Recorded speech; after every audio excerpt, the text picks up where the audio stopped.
Anapeksha shuchirdaksha udasino gatavyataha sarvarambha parityagi yo madbhakta same priya, Krishna says. Anapeksha, without any desires. Shuchihi, purest in and out. Dakshaha, very capable also, because you are doing great work in the society as professionals, also to keep looking after the mission. Dakshaha, very capable.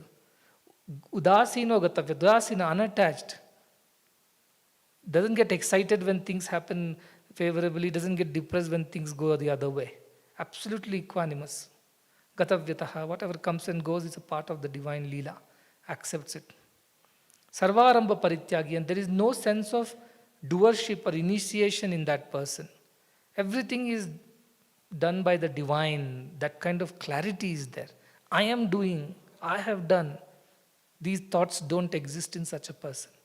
Everything the divine does through us, and we are fortunate that the divine thought we were worthy of being used as his instruments. That's all is their joy.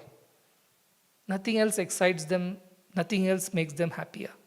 That we have been chosen by the divine to be used as his instruments. We don't want anything more than that in our lives. We are already blessed. This is the feeling with which a true devotee lives. Krishna says, such a devotee is dear to me. There are many devotees of all kinds, but such a devotee alone is dear to me. When Prahalada was saved by Narasimha, we heard the story yesterday. And Narasimha was so ferocious at that point. And nobody could calm him down. All the gods were shuddering, shivering. How do we control his anger? And then Prahalada sang a beautiful stuti to Narayana. And immediately that lion-headed Narasimha calmed down. And he looked at this young boy singing. And he was so pleased with his singing. He was huge. You can imagine if the Hiranyakashipu was itself huge, 11, 12 feet high these demons were. So Narasimha was even bigger than Hiranyakashipu, maybe 14, 15 feet high. And with that, he picks Hiranyakashipu, puts on his lap and tears his stomach open, drinks the blood and throws the intestines in all directions. This is the scene which just happened. And next moment, here is this little Prahalada, probably a height of 3.5, 4 feet. And he's singing to this 15 feet high, giant lion-headed god.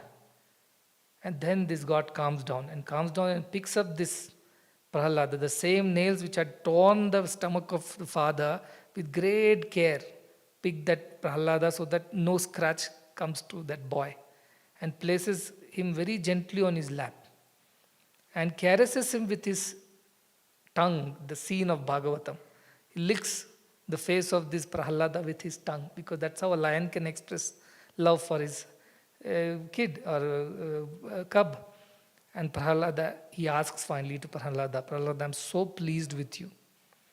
Ask something I want to give you today. And Prahalada says, I have nothing to ask.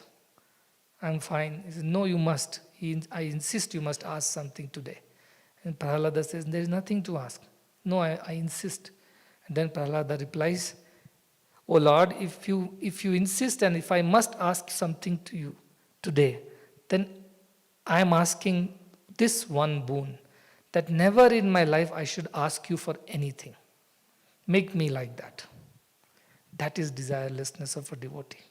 I don't want you anything. Your grace is enough for me. In that everything is there. I don't need anything more than that. If difficulties come, I shall consider that as your grace. Good times come, that also will be your grace. Through ups and downs, through oceans and mountains, everything is your grace and your grace alone. This kind of equanimity is the true hallmark of devotion. Equanimity is spirituality.